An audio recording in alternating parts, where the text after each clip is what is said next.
Okay, so I saw this on Twitter. Janet Jackson tells The Guardian that she heard Kamala Harris isn't black, and then I'm gonna put on the screen the full thing so we can go over what she exactly said. On that record, she's saying about joining voices in protests to social injustice and pushing toward a world rid of color lines. I wonder where she stands on the forthcoming election. After all, I say America could be on the verge of voting in its first black female president, Kamala Harris.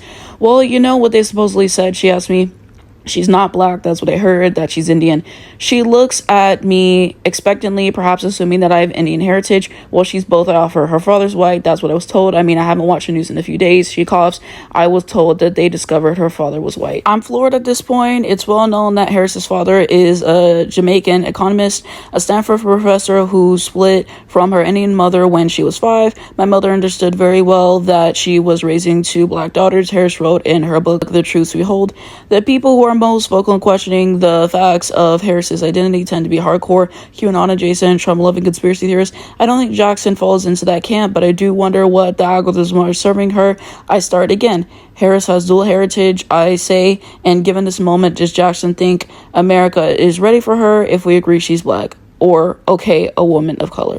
I don't know. Jackson stage whispers. Honestly, I don't want to answer that, because I really truthfully don't know. I think either way it goes is going to be mayhem. She doesn't think there will be a peaceful transition of power. I think there might be mayhem. She falters either way it goes, but we'll have to see. Also, this is slightly unrelated, but she basically says that Randy's the one who's holding all her music back, and she says that he's a big part in her career. Why are you waiting on him to release your music? That's weird to me. So I agree with what my mutual said. He said, I will always love Janet, but it's okay for us to call her out, especially with her being willfully ignorant. Yes, we can blame who she's close to, but at the end of the day, it's her. So my overall thoughts on this really threw me off for Janet to say. With everything that she's talked about on the Rhythm Nation album and just stuff that she's said before, I really would have not expected her to say this, and it's very disappointing, honestly. Just because, like the article basically said, this is stuff that right-wing people are saying often, and for Janet to say this, I'm like, really?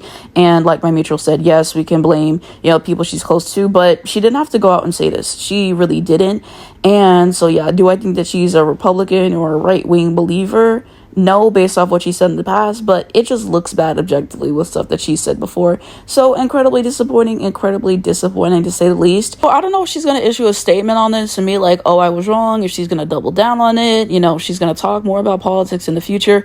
It's just a bad look objectively, and I'm a huge Janet Jackson fan. She's literally one of my favorite artists and everything, and I'll probably continue listening to her music and supporting her. If I'm honest, we'll see what she says after this. I will say that as well, but I think it's important to hold our faves accountable for the things that they say and do. And I think a lot of people with this whole thing of celebrity, it's a thing about parasocial relationships, and a lot of people don't really hold their fave accountable. So, I figured that it's important to do that in general, and I also wanted to make a video on it.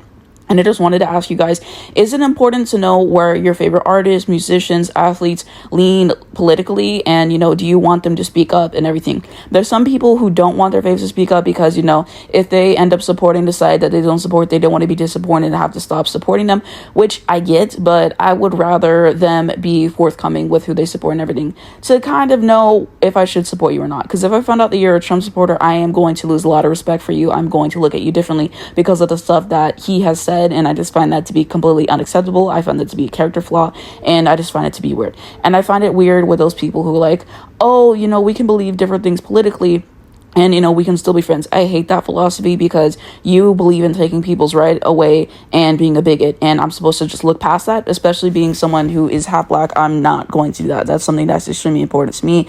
And I just want to know where people stand in regards to that, I will say. And so another thing is, recently Taylor Swift has endorsed Kamala Harris. I feel like she was kind of dragging it with the endorsement. I feel like she should have been endorsed her, but it kind of seemed like it was planned with the DNC and whatever. And I don't know. It also kind of looked like damage control because Brittany Mahomes, who's married to Patrick Mahomes, and she's dating Travis Kelce and the Chiefs, basically, she was hanging out with her, and it looked like she just endorsed Trump. So she was hanging around with her, and she got a lot of backlash from that. So, okay, let me go and endorse Kamala. So, that's kind of was giving, yes, we already knew she was a Democrat because of stuff that she was said, but just the timing of it looks suspect. That's what I will say.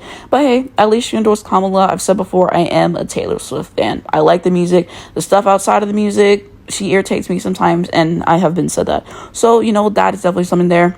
And I said this before, I like Patrick as a football player, but, you know, this whole thing with his wife seemingly endorsing Trump and stuff like that, and him not taking a political stance, is incredibly weak, and it's very cowardly to do. You have such a big platform, and for you to not use it in fear of losing fans, that was weak to me. It's weak to me. Call people out every single time for doing that, because you have that platform, and to just not use it and be a coward because you don't want to lose fans, that doesn't sit right with my spirit and everything. And so I'm going to hold him accountable for that in general and all that stuff.